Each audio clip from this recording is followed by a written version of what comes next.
suis en deuxième année de thèse CIFRE sur l'analyse du fonctionnement des associations de culture lentilles-blé en agriculture biologique. Donc, ma thèse CIFRE est financée par Calisol et l'INRA. Et je cherche particulièrement à améliorer les connaissances sur la lentille en association, car on l'a vu ce matin, c'est le légume sec le plus consommé en France. Et pourtant, ce qui n'a peut-être pas été mentionné ou alors insisté ce matin, c'était que la lentille, on produit moins qu'on en consomme en France. Et donc l'enjeu, c'est d'essayer de développer sa production sur les parcelles. Donc, une des raisons de du fait qu'on l'offre soit inférieure à la demande, c'est que la lentille présente 3 verrous agronomiques forts qui limitent sa production sur les parcelles. Donc il y a la concurrence des adventices, la bruche, qui est un coléoptère qui se développe à l'intérieur des graines et qui les rend impropres à la consommation humaine. Et enfin la verse, donc la lentille se couche à maturité et ça devient très difficile de la ramasser. Et donc on perd du rendement sur les parcelles. Alors l'idée de la thèse, c'est est-ce qu'on peut améliorer la productivité des lentilles en agriculture biologique en l'associant avec une céréale, donc en l'occurrence le blé de printemps. Donc on n'utilise pas cette technique par hasard, c'est parce que dans la littérature scientifique, les associations de type légumineuses céréales ont déjà montré des avantages ou des perspectives intéressantes sur ces 3 types de verrous agronomiques. Donc pour illustrer l'intérêt des cultures associées, je vais vous présenter ce diagramme qui en fait me permet de vous montrer 2 tendances que j'ai observées sur mes essais. Donc, je tiens à préciser que les résultats ici ont été obtenus avec une récolte mécanique, c'est-à-dire avec une moissonneuse expérimentale dans notre cas.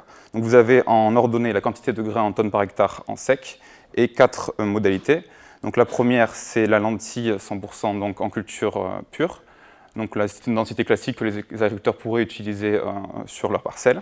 Et 3 modalités d'association additive, c'est-à-dire qu'on a de la lentille dans ces associations qui est semée en densité classique et sur laquelle on va rajouter une certaine quantité de blé. Donc ici, 17, 33% ou 50% de blé. Alors, la première tendance que je vais vous montrer, c'est que l'association, dans tous les cas que j'ai observés, elle permet à chaque fois de produire plus de grains à l'hectare que la culture pure de lentilles. Donc c'est parce qu'en fait on rajoute le blé à la production à l'hectare. Donc on voit que ça a quand même une augmentation de la productivité générale qui est assez forte. Je vais aussi vous faire remarquer que sur les 2 premières modalités d'association, donc 100% lentilles, 17% de blé et 100% lentilles, 33% de blé, on récolte autant, voire plus dans un cas, de lentilles.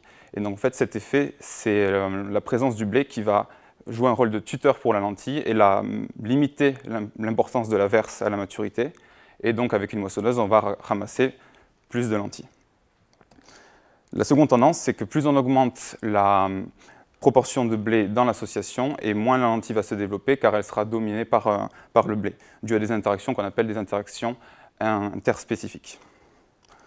Donc voilà, je vous ai montré rapidement l'intérêt des cultures associées pour un verrou agronomique, par exemple, la verse ici, mais je pourrais montrer d'autres résultats sur les autres verrous. Donc ces résultats sont bien sûr à confirmer sur mes 2 années d'essai, et aussi chez les agriculteurs qui sont dans des conditions du coup réelles, enfin, par rapport à leurs problématiques, par exemple de matériel. Donc voilà, merci beaucoup.